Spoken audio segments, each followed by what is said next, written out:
Hello বন্ধুরা, তোমাদের সকলকে স্বাগত জানাই তোমাদের প্রিয় ইউটিউব চ্যানেল বাংলা কুইজে। আজ আমরা যে বিষয় নিয়ে আলোচনা করব এবং প্রশ্নোত্তরগুলো কিছু দেখে নেব, সেই বিষয়টি হচ্ছে প্রতিবাদী ধর্ম আন্দোলন। ভারতের প্রাচীন ইতিহাসে একটি গুরুত্বপূর্ণ অধ্যায় এই প্রতিবাদী ধর্ম আন্দোলন।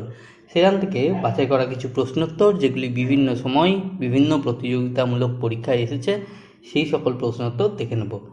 তো চলো প্রশ্নোত্তরে চলে যাই। প্রথম প্রশ্ন, জৈন তীর্থঙ্করদের মধ্যে সর্বশেষ তীর্থঙ্কর কে ছিলেন? Option A Parshvanath, option B Mahavir, option C Gautam Buddha, option D Mallinath. এটি সঠিক উত্তর হয়ে যাবে অপশন বি মহাবীর। মহাবীর হলেন জৈন ধর্মের 24তম বা সর্বশেষ তীর্থঙ্কর। প্রথম তীর্থঙ্কর ছিলেন ঋষভনাথ এবং 23তম তীর্থঙ্কর, অর্থাৎ যাঁর পরেই মহাবীর তীর্থঙ্কর হয়েছিলেন, তিনি ছিলেন পার্শ্বনাথ। জৈন ধর্মের সর্বশেষ তীর্থঙ্কর হলেন মহাবীর। চলে আসছি পরের প্রশ্নে। ভগবান বুদ্ধের জন্ম কোথায় হয়? অপশন এ কপিলাবস্তুর কাছে লুম্বিনী উদ্যানে, অপশন বি মানস সরোবরের সন্নিকটে তিব্বতে, অপশন সি কুন্দগ্রাম বা কুন্দপুরে, অপশন ডি ওপরের কোনোটিই নয়। তো এটি সঠিক উত্তর হয়ে যাবে অপশন এ কপিলাবস্তুর কাছে লুম্বিনী উদ্যানে। ভগবান বুদ্ধের জন্ম হয়েছিল কপিলাবস্তুর কাছে লুম্বিনী উদ্যানে। বর্তমানে এটি নেপালে অবস্থিত। শাক্য রাজবংশে তার জন্ম হয়। বর্তমানে যে আমরা যে বলছি কপিলাবস্তুর কাছে লুম্বিনী উদ্যানে, এটি কোশল মহাজনপদের অন্তর্গত ছিল। চলে আসছি পরের প্রশ্নে। বুদ্ধদেবের রথ ও ঘোড়ার নাম যথাক্রমে অপশন এ জাম্ববতী ও চেতক, অপশন বি পাঞ্চজন্য ও কপিধ্বজ, অপশন সি হস্তিমার্গ ও সম্পদ, অপশন ডি চানা ও কণ্টক। তো এটি সঠিক উত্তর হয়ে যাবে অপশন ডি চানা ও কণ্টক। বন্ধুরা, এখানে একটা জিনিস বলে রাখি, এই যে বুদ্ধদেবের রথ, বিভিন্ন বইয়ে কিন্তু বুদ্ধদেবের রথের নাম চানা বলা হয়েছে, কিন্তু বুদ্ধদেবের রথের সারথি অ্যাকচুয়ালি চানা। তো বিভিন্ন বইয়ে বিভিন্ন রকম রয়েছে। যদি তোমাদের প্রশ্ন এরকম থাকে বুদ্ধদেবের রথের নাম কি, সেখানে যদি অপশান থাকে চানা, সেক্ষেত্রে কিন্তু বুদ্ধদেবের রথ হিসাবে চানাটাই সঠিক উত্তর হবে। তো এখানে অপশান যেরকম রয়েছে সে অনুযায়ী হবে রথ ও ঘোড়ার নাম চানা ও কণ্টক যথাক্রমে। চলে আসছি পরের প্রশ্নে। বুদ্ধদেবের প্রথম গুরু কে ছিলেন? Option A Vishwamitra, option B Alara Kalama, option C Dadhichi, option D Subhadra. এটি সঠিক উত্তর হয়ে যাবে অপশন বি আলারা কালমা। প্রথমে তিনি তৎকালীন গুরুদের অন্যতম আলারা কালমা এবং তারপর উদ্যক রামপুত্তর কাছে শিক্ষা নেন। তো প্রথম গুরু ছিলেন হচ্ছে বুদ্ধদেবের আলারা কালমা। চলে আসছি পরের প্রশ্নে। কোন নদীর তীরে গৌতম বুদ্ধের বুদ্ধত্ব প্রাপ্তি হয়? অপশন এ শিপ্রা নদীর তীরে, অপশন বি যমুনা নদীর তীরে, অপশন সি নৈরঞ্জনা নদীর তীরে, অপশন ডি দয়া নদীর তীরে। এটি সঠিক উত্তর হয়ে যাবে অপশন সি নৈরঞ্জনা নদীর তীরে। 35 বছর বয়সে নৈরঞ্জনা নদীর তীরে উড়বিল্ল নামক স্থানে একটি অশ্বত্থ গাছের নিচে গৌতম বুদ্ধ বুদ্ধত্ব লাভ করেন বা নির্বাণ লাভ করেন। এই অশ্বত্থ গাছটি বোধি বৃক্ষ নামে পরিচিত। তো গৌতম বুদ্ধ বুদ্ধত্ব লাভ করেছিলেন নৈরঞ্জনা নদীর তীরে। চলে আসছি পরের প্রশ্নে। বৌদ্ধ সাহিত্য দীপবংশ ও মহাবংশ থেকে কোন দেশের ইতিহাস জানা যায়? Option A Tibet, option B Sri Lanka, option C দক্ষিণ ভারত, অপশন ডি ব্রহ্মদেশ। এটি সঠিক উত্তর হয়ে যাবে অপশন বি শ্রীলঙ্কা। বৌদ্ধ সাহিত্য দীপবংশ বা দীপবংশ ও মহাবংশ থেকে শ্রীলঙ্কার ইতিহাস সম্বন্ধে জানা যায়। এই দীপবংশ ও মহাবংশ প্রথমে পালি ভাষায় লেখা হয়েছিল। চলে আসছি পরের প্রশ্নে। বুদ্ধদেব প্রথম ধর্ম প্রচার করেন কোথায়? Option A Lumbini, option B সাঁচি, option C Sarnath, option D Kapilavastu. এখানে সঠিক উত্তর হয়ে যাবে অপশন সি সারনাথ। বুদ্ধদেব প্রথম ধর্ম প্রচার করেন সারনাথে। প্রথম ধর্মপ্রচার করেন তিনি সারনাথের মৃগদাব অরণ্যে, যেটা ডিয়ার পার্ক বলা হয়। এই ঘটনাটিকে ধর্মচক্র প্রবর্তন বলা হয়। এই যে ধর্মপ্রচার তিনি করেছিলেন 5 জন ভিক্ষুকে, সেই যে ঘটনা সেটাকে বলা হয় ধর্মচক্র প্রবর্তন। চলে আসছি পরের প্রশ্নে। বুদ্ধদেবের মৃত্যু হয় কোথায়? Option A Pataliputra, option B Bodh Gaya, option C Kushinagar, option D Lumbini. এটি সঠিক উত্তর হয়ে যাবে অপশন সি কুশীনগর। 80 বছর বয়সে কুশীনগরে গৌতম বুদ্ধের মৃত্যু হয় এবং এই ঘটনাটিকে মহাপরিনির্বাণ বলা হয়। কুশীনগর মল্ল মহাজনপদের অন্তর্গত ছিল। এরকম প্রশ্ন আসে যে বুদ্ধদেবের মৃত্যু কোন মহাজনপদে হয়েছিল, সেক্ষেত্রে সঠিক উত্তর হয়ে যাবে মল্ল। চলে আসছি পরের প্রশ্নে। প্রথম বৌদ্ধ সংগীতি এর সভাপতিত্ব করেন কে? অর্থাৎ বুদ্ধিস্ট কাউন্সিল। তো প্রথম বৌদ্ধ সংগীতির সভাপতিত্ব করেন কে? Option A Bindusara, option B Udayin, option C Mahakashyapa, option D Bhadrabahu. এটি সঠিক উত্তর হয়ে যাবে অপশন সি মহাকাশ্যপ। এই প্রথম বৌদ্ধ সংগীতি এটি অনুষ্ঠিত হয়েছিল রাজা অজাতশত্রুর পৃষ্ঠপোষকতায় রাজগৃহতে। চলে আসছি পরের প্রশ্নে। কোন বৌদ্ধ সংগীতিতে বৌদ্ধ ধর্ম হীনযান ও মহাযানে বিভক্ত হয়? অপশন এ প্রথম, অপশন ডি দ্বিতীয়, অপশন সি চতুর্থ, অপশন ডি পঞ্চম। তো এটি সঠিক উত্তর হয়ে যাবে অপশন সি চতুর্থ। চতুর্থ বৌদ্ধ সংগীতি বা ফোর্থ বুদ্ধিস্ট কাউন্সিল, সেখানে বৌদ্ধ ধর্ম হীনযান এবং মহাযান এই দুটি ভাগে বিভক্ত হয়ে যায়। সম্রাট কনিষ্কের পৃষ্ঠপোষকতায় কাশ্মীরে অনুষ্ঠিত হয়েছিল চতুর্থ বৌদ্ধ সংগীতি। চলে আসবো পরের প্রশ্নে। চতুর্থ বৌদ্ধ সংগীতির সভাপতিত্ব করেন কে? অপশনগুলো দেখে নেব। Option A Ashtaka, option B Bhadrabahu, option C Vasumitra, option D Hiuen Tsang. এটি সঠিক উত্তর হয়ে যাবে অপশন সি বসুমিত্র। সম্রাট কনিষ্কের পৃষ্ঠপোষকতায় কাশ্মীরে অনুষ্ঠিত হয়েছিল চতুর্থ বৌদ্ধ সংগীতি। এখানে বৌদ্ধ ধর্ম দুটি ভাগে ভাগ হয়ে যায়, হীনযান এবং মহাযান। চলে আসবো পরের প্রশ্নে। মহাবীরের জন্মস্থান কোথায়? Option A Pavapuri, option B Mysore, option C Kundagram বা কুন্দপুর, অপশন ডি কপিলাবস্তু। মানে সঠিক উত্তর হয়ে যাবে অপশন সি কুন্দগ্রাম বা কুন্দপুর। ভগবান মহাবীরের জন্মস্থান হলো কুন্দগ্রাম বা কুন্দপুর। সিদ্ধিলাভের আগে তার নাম ছিল বর্ধমান। আনুমানিক 599 খ্রিস্টপূর্বাব্দে বৈশালীর নিকট কুন্দগ্রামে তার জন্ম হয়। চলে আসবো পরের প্রশ্নে। মহাবীর কোন নদীর তীরে সিদ্ধি লাভ করেন? Option A Rijupalika, option B Nairanjana, option C Brahmaputra, option D Jamuna.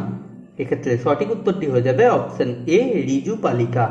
42 বছর বয়সে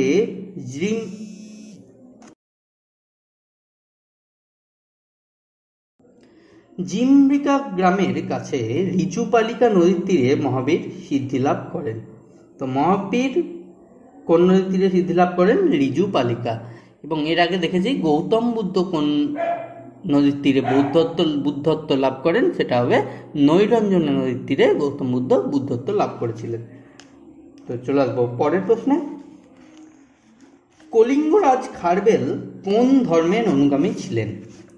অপশন এ বৌদ্ধ ধর্ম, অপশন বি জৈন ধর্ম, অপশন সি হিন্দু ধর্ম, অপশন ডি আজীবক ধর্ম। এক্ষেত্রে সঠিক উত্তরটি হয়ে যাবে অপশন বি জৈন ধর্ম। আনুমানিক 4th শতকে কলিঙ্গরাজ খারবেলের পৃষ্ঠপোষকতায় জৈন ধর্ম কলিঙ্গ রাজ্যে ছড়িয়ে পড়ে। চলে আসছি পরের প্রশ্নে। পঞ্চ মহাব্রত কোন ধর্মে রয়েছে? অপশন এ আজীবক ধর্ম, অপশন বি হিন্দু ধর্ম, অপশন সি জৈন ধর্ম, অপশন ডি বৌদ্ধ ধর্ম। তো এটি সঠিক উত্তর হয়ে যাবে অপশন সি জৈন ধর্ম। সম্যক দর্শন, সম্যক জ্ঞান, সম্যক চরিত্র, অপরিগ্রহ ও ব্রহ্মচর্য, এই 5টি হচ্ছে পঞ্চ মহাব্রত। এর আগে অর্থাৎ মহাবীর এই শেষের যেটা রয়েছে ব্রহ্মচর্য, এটা যোগ করেছিলেন। তার আগে যে 4টি ছিল যাকে বলতো চতুর্জাম, সেগুলি কিন্তু প্রবর্তন করেছিলেন পার্শ্বনাথ। তো পঞ্চম মহাব্রত রয়েছে জৈন ধর্মে। চলে আসছি পরের প্রশ্নে। শ্রবণবেলগোলাই গঙ্গা রাজবংশের দ্বারা তৈরি বাহুবলী মূর্তিটি কি নামে পরিচিত? অপশন এ রাজরাজেশ্বর মূর্তি, অপশন বি পশুপতিনাথ মূর্তি, অপশন সি আদি যোগী মূর্তি, অপশন ডি গোমতেশ্বর মূর্তি। এটি সঠিক উত্তর হয়ে যাবে অপশন ডি গোমতেশ্বর মূর্তি। গোমতেশ্বর মূর্তিটি তৈরি করান গঙ্গা রাজবংশের মন্ত্রী ও সেনাপতি চামুন্ডা রায়। ভারতের কর্ণাটক রাজ্যের হাসান জেলার শ্রবণবেলগোলায় অবস্থিত এই মূর্তি। চলে আসবো পরের প্রশ্নে। জৈন সাহিত্যগুলো মূলত কোন ভাষায় রচিত? অপশন এ পালি, অপশন বি প্রাকৃত, অপশন সি সংস্কৃত, অপশন ডি তামিল। এটি সঠিক উত্তর হয়ে যাবে অপশন বি প্রাকৃত। জৈন সাহিত্যগুলি মূলত প্রাকৃত ভাষায় লেখা। এই প্রাকৃত ভাষাকে অর্ধ মাগধী ভাষাও বলা হয়। চলে আসবো পরের প্রশ্নে।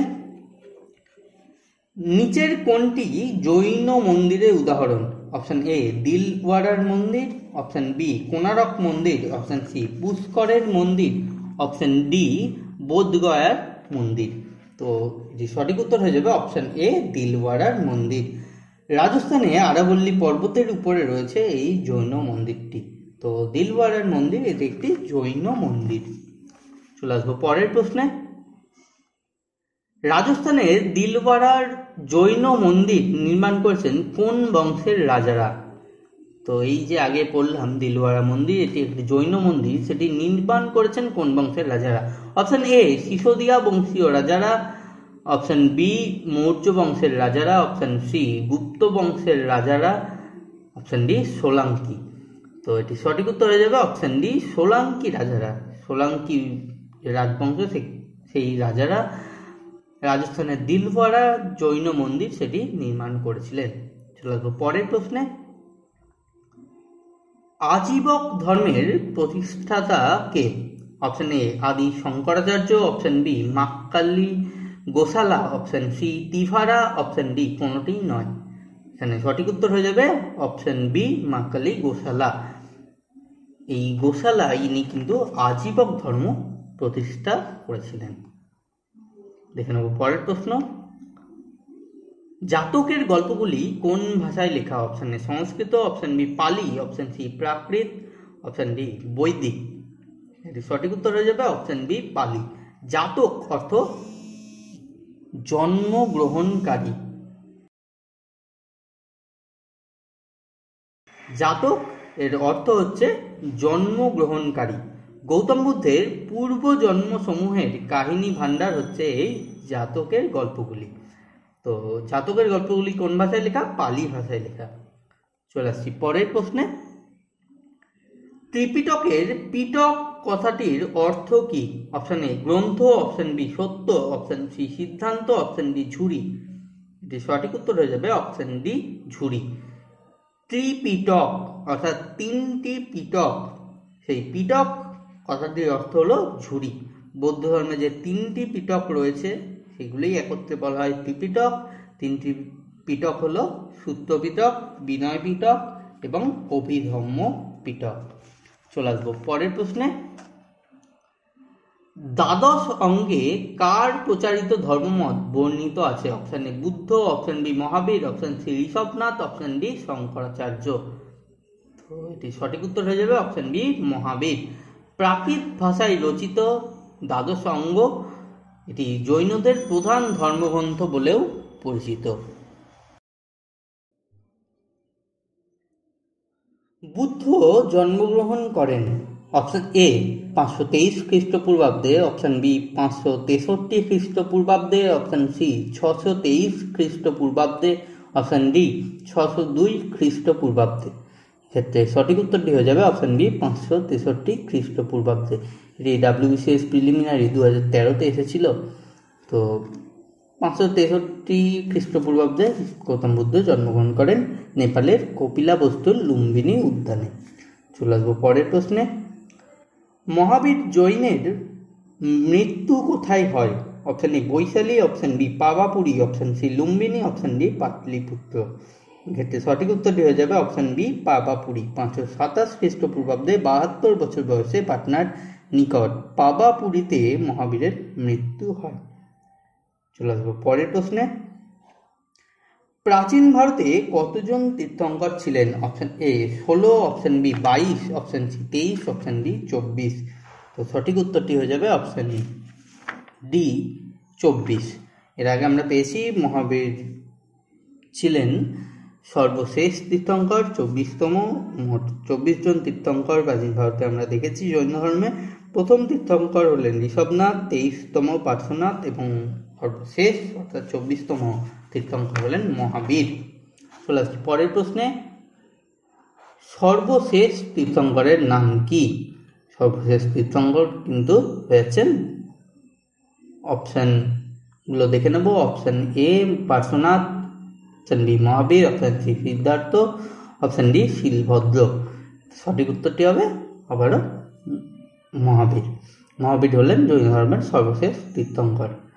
চলে আসবো পরের প্রশ্নে। নিচের কোনটি বৌদ্ধ পরিষদের সঠিক কালক্রম অনুসারে রয়েছে? Option A Rajgriha, Vaishali, Pataliputra, Kashmir, option B Vaishali, Kashmir, Pataliputra, Rajgriha, option C Kashmir, Vaishali, Pataliputra, Rajgriha, option D Pataliputra, Vaishali, Kashmir, Rajgriha. তো এক্ষেত্রে সঠিক কালক্রম অনুসারে কোনটি হবে? অপশান এ হবে সঠিক উত্তর। অর্থাৎ প্রথম বৌদ্ধ সংগীতি বা বৌদ্ধ পরিষদ হয়েছিল রাজগৃহে, দ্বিতীয় হয়েছিল বৈশালীতে, তৃতীয় পাটলিপুত্রে এবং চতুর্থ কাশ্মীরে। তো রাজগৃহ, তারপর বৈশালী, তারপর পাটলিপুত্র এবং তারপর কাশ্মীর, এটি হচ্ছে সঠিক কালক্রম। চলে আসছি পরের প্রশ্নে। প্রথম জৈন তীর্থঙ্কর হলেন option A Mahavir, option B Rishabhanath, option C Ajitnath, option D Parshvanath. তো আগেই আমি এক্সপ্লেনেশনে বলে দিয়েছি, প্রথম জৈন তীর্থঙ্কর হলেন অপশান বি ঋষভনাথ। চলে আসছি পরের প্রশ্নে। বুদ্ধ সর্বাধিক ধর্মোপদেশ দিয়েছিলেন কোন স্থানে? Option A Vaishali, option B Shravasti, option C Rajagriha, option D Kaushambi.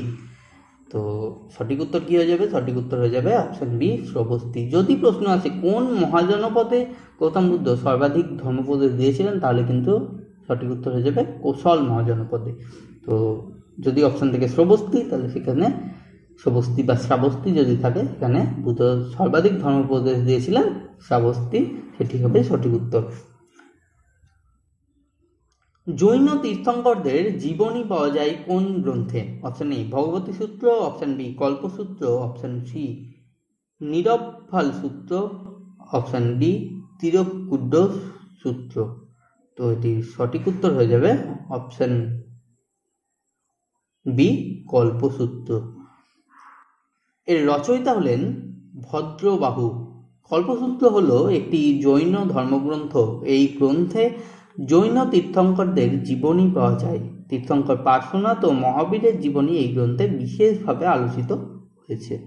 তো জৈন তীর্থঙ্করদের জীবনী পাওয়া যায় কোন গ্রন্থে? কল্পসূত্র। চলে আসছি পরের প্রশ্নে। বৌদ্ধ ধর্মকে হিন্দু ধর্মের বিদ্রোহী সন্তান বলে মনে করেন option A Panikkar, option B Wheeler, option C Smith, option D Vivekananda. তো এটি সঠিক উত্তর হয়ে যাবে অপশান ডি স্বামী বিবেকানন্দ।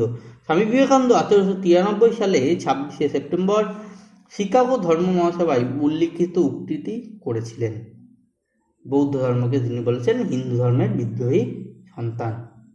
চলে আসছি পরের প্রশ্নে।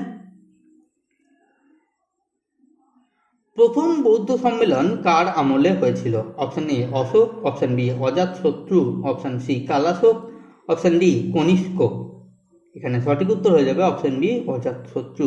483 খ্রিস্টপূর্বাব্দে রাজগৃহে অজাতশত্রুর পৃষ্ঠপোষকতায় প্রথম বৌদ্ধ সম্মেলন বা প্রথম বৌদ্ধ সংগীতি অনুষ্ঠিত হয়, যার সভাপতি ছিলেন মহাকাশ্যপ। চলে আসছি পরের প্রশ্নে। তৃতীয় বৌদ্ধ সম্মেলন হয়েছিল?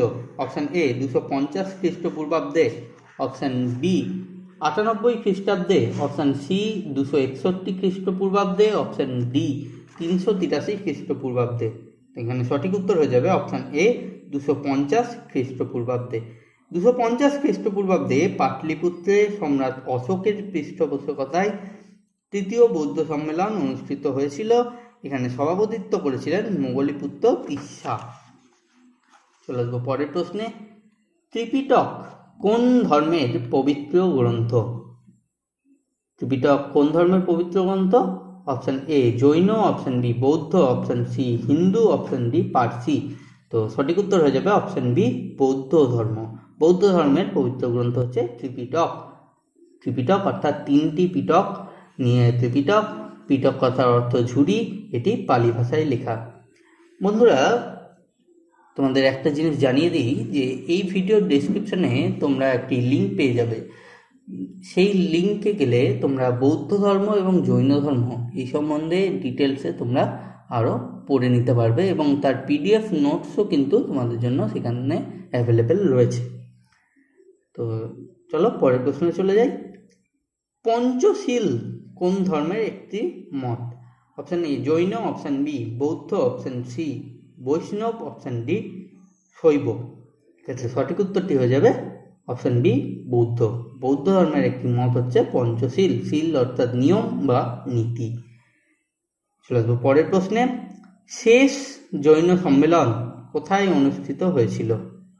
Option A Vallabhi, option B Vaishali, option C Pataliputra, option D Rajagriha. ক্ষেত্রে সঠিক উত্তরটি হবে, সঠিক উত্তর হয়ে যাবে অপশান এ বল্লভী। গুজরাটের বল্লভীতে শেষ জৈন সম্মেলনটি অনুষ্ঠিত হয়েছিল। সেখানে সভাপতিত্ব করেছিলেন দেবার্থী এবং এই যে শেষ জৈন সম্মেলন যেটি বল্লভীতে অনুষ্ঠিত হয়েছিল সেখানে দ্বাদশ অঙ্গের সংকলন হয়েছিল। চলে আসবো পরের প্রশ্নে। বৌদ্ধ ধর্মতত্ত্ব কার মধ্যে উল্লিখিত রয়েছে? Option A Jataka, option B Shatapatha, option C Upanishad, option D Dhammapada. ক্ষেত্রে সঠিক উত্তরটি হয়ে যাবে অপশান এ জাতক। জাতকের মধ্যে বৌদ্ধ ধর্মতত্ত্ব উল্লিখিত রয়েছে। দেখে নেব পরের প্রশ্ন। দিগম্বর পন্থীদের নেতা কে ছিলেন? Option A Bhadrabahu, option B Sthulabhadra, option C Gopal, option D Parshvanath. এটি সঠিক উত্তর হয়ে যাবে অপশান এ ভদ্রবাহু। জৈন সমাজের দুটি ভাগ ছিল আমরা জানি, দিগম্বর এবং শ্বেতাম্বর। এই দিগম্বর গোষ্ঠীর নেতা ছিলেন ভদ্রবাহু। পরের প্রশ্ন দেখে নেব। শ্বেতাম্বর গোষ্ঠীর নেতা হলেন অপশান এ পরেশনাথ বা পার্শ্বনাথ, অনেক জায়গায় পার্শ্বনাথকে পরেশনাথও লেখা থাকে, option B Rishabhanath, option C Bhadrabahu, option D Sthulabhadra. এটি সঠিক উত্তর কি হয়ে যাবে? Option D Sthulabhadra. আগেই জানলাম আগের প্রশ্নে যে জৈন ধর্মের দুটি ভাগ ছিল, দিগম্বর শ্বেতাম্বর। দিগম্বরদের নেতা ছিলেন ভদ্রবাহু এবং শ্বেতাম্বরদের নেতা হলেন স্থূলভদ্র। তো বন্ধুরা, এই ছিল কিছু বাছাই করা প্রশ্নোত্তর প্রতিবাদী ধর্ম আন্দোলন এই বিষয়টির উপর। এরকম বিভিন্ন অধ্যায়ে ধরে ধরে আমাদের প্রশ্নোত্তর চলবে। এরকমভাবে আমরা করব, কিছু প্রশ্নোত্তর তোমাদের দেওয়ার চেষ্টা করব। এছাড়াও তার সাথে এই ভিডিওর লিঙ্কেই ভিডিওর ডেসক্রিপশানে তোমরা লিঙ্ক পেয়ে যাবে। সেখান থেকে তোমরা এই যে বৌদ্ধ ধর্ম এবং জৈন ধর্ম এই বিষয়ের উপর একটি নোটস তোমরা ডাউনলোড করে নিতে পারবে। তো সকলকে আগ্রহ করব তোমরা ভিডিওটির ডেসক্রিপশানে যাও, সেখানে গেলে বৌদ্ধ ধর্ম এবং জৈন ধর্ম সম্বন্ধে আলাদা আলাদা নোট রয়েছে, সেই নোট তোমরা ডাউনলোড করে নিতে পারবে। এছাড়া ভিডিওটি তোমাদের কেমন লাগলো সেটা কমেন্টের মাধ্যমে জানিও। ভালো লাগলে লাইক, শেয়ার এবং চ্যানেলটি সাবস্ক্রাইব না করে থাকলে চ্যানেলটি অবশ্যই সাবস্ক্রাইব করে দেবে। ধন্যবাদ।